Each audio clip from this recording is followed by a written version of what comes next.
From Ricardo Kaká, Francesco Totti, Zlatan Ibrahimovic, Leonardo Bonucci, Paul Pogba, to Nicolo Barella, all are examples of great footballers who have achieved success in Italian football.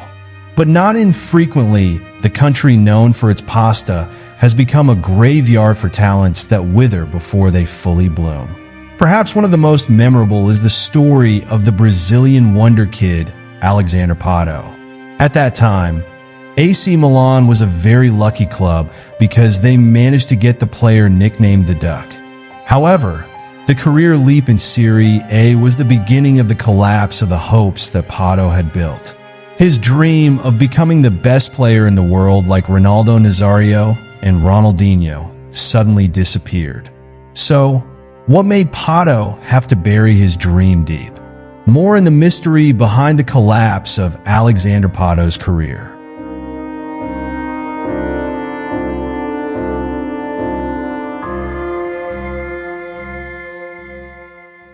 Sad background. Alexander Rodriguez da Silva. That's what his parents named Pato. Although now known as one of the most famous professional footballers, Pato had a dark life. He was not as lucky as other children who were born into well-off families. Pato was born into a poor family. Even to just play football, the sport he loves so much, Pato did not have access. Therefore, futsal became a way out of all the limitations that Pato had. At least, until the age of 10, Pato had a career as a futsal player. The expanse of green grass was a luxury for him.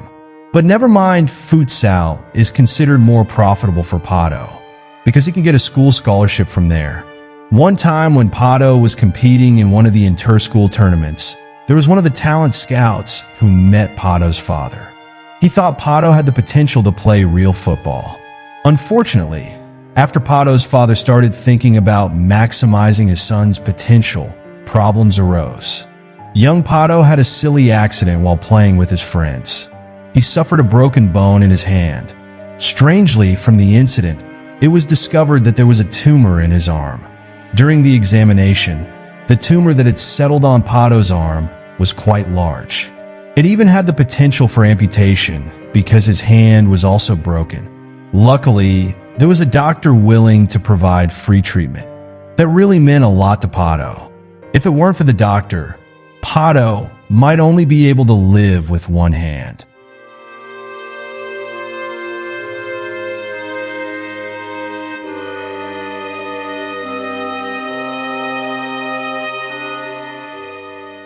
After a successful operation, Pato continued his dream as an amateur footballer. His father put Pato in one of the football schools near his house. Until one day, there was a representative of the highest caste club of the Brazilian League who came to Pato. At that time, the young man who was born on September 2nd, 1989, was still 16 years old. It turned out that the person was a scouting team from Internacional. Without further ado, the club's top brass asked Pato to immediately join the main team. Although he was still very young, Pato, who had abilities above average for his age, was immediately included in the Internacional squad that competed in the Club World Cup. As a young player, Pato has an interesting way to introduce himself to the public. In that competition, Pato broke the record as the youngest player to score a goal in the event. What is even more amazing is that Pato also broke Pele's record as the youngest player to appear in a competition organized by FIFA. Well, thanks to his goal against Al Ahly and one Club World Cup title with Internacional, millions of eyes began to monitor Pato, including from big clubs in Europe. From there, Pato's second season with Internacional was like a talent search. Pato tried to perform as well as possible to get an offer from a European club, because that way, Pato could build a much bigger career than just staying in Brazil. Luckily, Pato still got playing minutes in the main squad. Not much, but at least enough to prove that he was worthy of playing in Europe. Of the 16 matches Pato played in 2007, he managed to score 9 goals. That is an extraordinary record considering his young age. Moreover, most of the matches played started from the bench. That shows that his ability to adapt and find gaps to score goals is very high.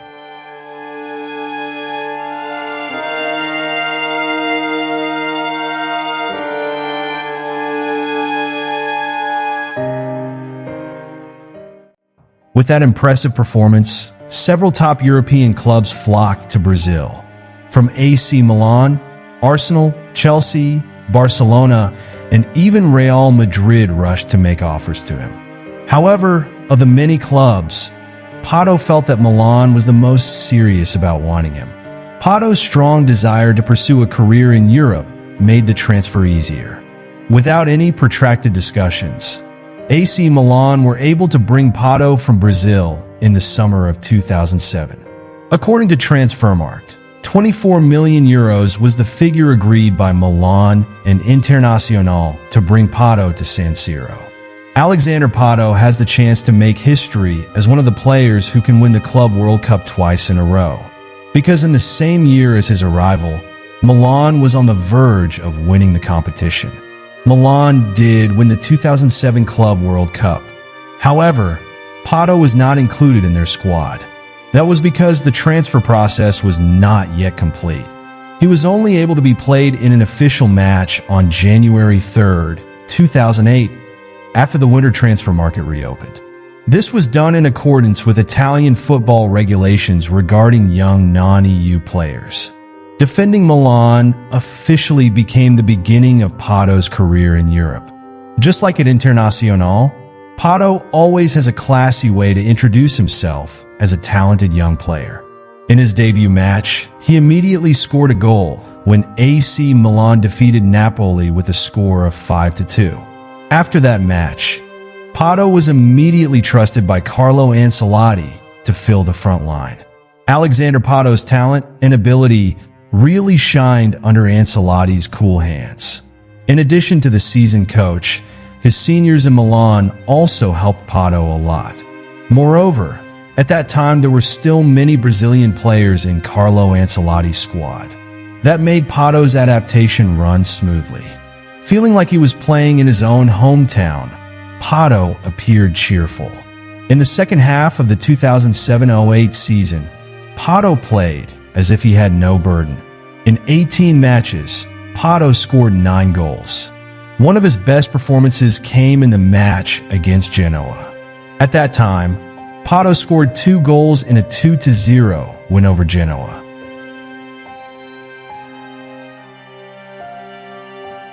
Agile feet, good goal-scoring instincts, and high self-confidence made Alexandre Pato immediately get a place in the Rossoneri first team the following season. The 2008-2009 season was his first full season at AC Milan. Carlo Ancelotti immediately played Pato from the first match of that season. Milan started the 2008-2009 Serie A season quite badly. 2 consecutive defeats from Bologna and Genoa had to be swallowed raw by Carlo Ancelotti's team. In the third match, Milan began to return to the right path. Not to forget, Pato also rose and began to carry out his duties as a goal scorer. Always Ancelotti's first choice, goal after goal began to come from Pato's feet and head. Among Milan stars named Clarence Seedorf, Andrea Pirlo, Ronaldinho, Ricardo Kaká, to Ronaldo, Pato was the one who shone the brightest. His 18 goals in all competitions made the Brazilian striker the club's top scorer at the age of 19. After having his best season with AC Milan, Alexandre Pato immediately became the media spotlight. Both Italian and international media considered Pato as a talent who would continue the career of Ricardo Kaká or Ronaldinho in European football. Pato was even predicted to win the Ballon d'Or like his senior. In the 2009-10 season, Pato was still able to repay the trust given by Milan. He always performed optimally when given the opportunity to lead the front line of Il Diavolo Rosso. The goals needed were still provided by Pato. However, he occasionally disappeared from circulation. Suddenly, he disappeared from the Milan squad for unclear reasons. For example, when he was not included in the Milan squad for 7 consecutive matches in the second half of the 2009-10 season. Many asked where Pato had gone. However, when he returned to the field, it was as if nothing had happened. He continued to play as usual and even scored goals. Although in the end Pato was awarded as the best young player in Serie A that season. This strange situation created a lot of wild speculation off the field. What really happened to Pato? Why didn't Milan give a clear statement about the condition of their star candidate? Without having to say much, AC Milan fans can see it for themselves in the 2010-11 season, where at that time began to be disturbed by various injuries. Alexandre Pato was even recorded absent for 13 matches in Serie A that season. Sometimes muscle injuries, sometimes ankle injuries, but the most frequent is muscle. Interestingly, despite his decreasing playing minutes, Pato still carried out his duties well. He still forced himself to remain efficient when he was fielded. He even often lied to his coach at that time, Massimiliano Allegri, about the injury he had. Pato actually never reached a good level of fitness in the 2010-11 season, but he insisted on being played. The result? Quite satisfying, because the number of goals increased compared to the previous season. At least 14 goals were recorded under his name in Serie A. So, what about the fate of his injury? Still hidden from Milan, occasionally, he undergoes alternative treatments suggested by his family. As if nothing had happened, Pato actually happily celebrated Milan's success that season. Yes, Pato, who was starting to be hampered by injuries, was still able to lead Milan to win the 2010-11 Serie A season. That was the first and last Scudetto title for Pato, because his career in the 2011-12 season was not as expected.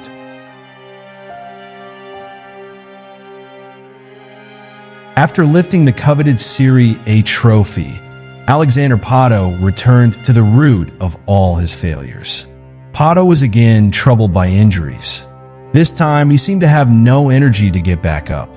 He was often in the treatment room until his bottom began to be familiar with the bench. The 2011-12 season was a tough one for Pato. In addition to being benched frequently, he also began to experience mental problems. This was after he did not get a definite answer to what was happening to his legs. Pato had visited almost a dozen doctors. However, none of them produced any results. The doctor in Atlanta said that his reflexes were not in sync with his muscles. Then, the doctor in Germany said something different. According to him, there was something wrong with his spine. Some kind of special fluid was injected into his back. It was very painful. According to Pato, the fluid actually made him unable to walk upright the next day.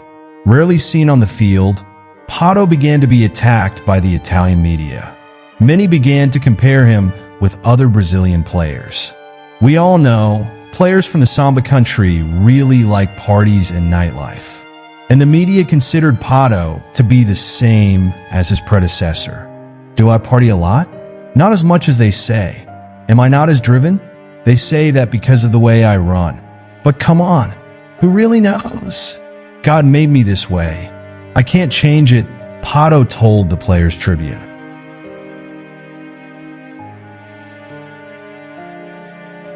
If his condition improves, he could make a comeback and appear in several matches for AC Milan. However, Alexandre Pato eventually gave in to the situation. Rather than continue to be the target of the media, Pato chose to leave AC Milan to return home to Brazil and defend Corinthians in 2013. Returning to Brazil made his name start to disappear from circulation. His talent began to be sidelined. Despite scoring goals, the performance of the Duck from the land of Samba was no longer something interesting for the football public. Pato never touched his best level after being hit by crazy injuries. Rather than being called the Duck, Alexandre Pato is more appropriately called the Flea. But a flea, because since returning to Brazil, Pato likes to change clubs. Jumping to a club there, to a club here. He also occasionally returned to Europe with Chelsea and Villarreal, but the results were the same. Pato even fell for Chelsea's false promises when he joined as a loan player in 2016. At that time, Pato, who felt there was a glimmer of hope to rebuild his career in Europe, was promised a 3-year contract after his loan period was over. Unfortunately, the contract never appeared before Pato's eyes. After 6 months on loan, Pato was dumped. He could only live the rest of his career uncertainly. Having been to Asia, the United States, and back to Brazil, Pato now mourns the end of his career, which is far from what he dreamed of when he was young.